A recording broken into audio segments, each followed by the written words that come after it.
السلام علیکم ورحمۃ اللہ وبرکاتہ۔ ناظرین و سامعین، استقبال ہے آپ کا ہمارے یوٹیوب چینل دیار تھانوی پر۔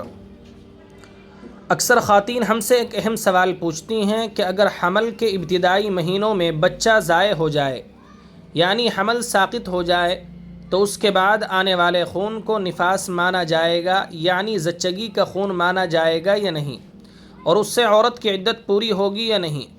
آئیے آج کی اس مختصر ویڈیو میں اسے بالکل سادہ الفاظ میں سمجھتے ہیں۔ اسلامی فقہ کے مطابق اس کی دو صورتیں ہو سکتی ہیں۔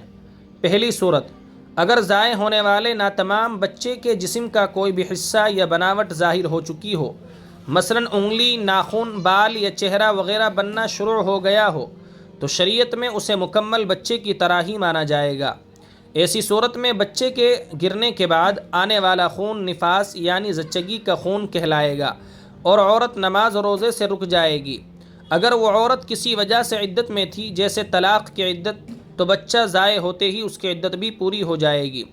دوسری صورت، اگر بچہ بالکل ابتدائی شکل میں ہو، یعنی صرف ایک خون کا لوتھڑا یا بوٹی ہو، اور اس کے جسم کا کوئی بھی حصہ یا انسانی بناوٹ ظاہر نہ ہوئی ہو، تو اس کے بعد آنے والا خون نفاس نہیں کہلائے گا۔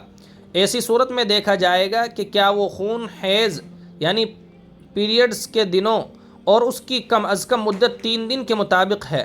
اگر ہاں تو اسے حیض مانا جائے گا، اور اگر وہ حیض کے قواعد پر بھی پورا نہ اترے تو اسے بیماری کا خون یعنی استحاضے کا کہا جائے گا، جس میں عورت نماز اور روزہ ترک نہیں کرتی بلکہ وضو کر کے نماز پڑھتی ہے۔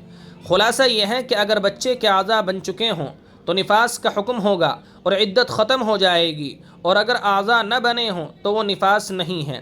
امید ہے یہ مسئلہ آپ کو آسانی سے سمجھ آ گیا ہوگا۔ ایسی ہی مزید معلوماتی ویڈیوز کے لیے ہمارے چینل دیار تھانوی کو لائک اور سبسکرائب ضرور کر لیں۔ شکریہ، جزاکم اللہ خیرا و احسن الجزاء۔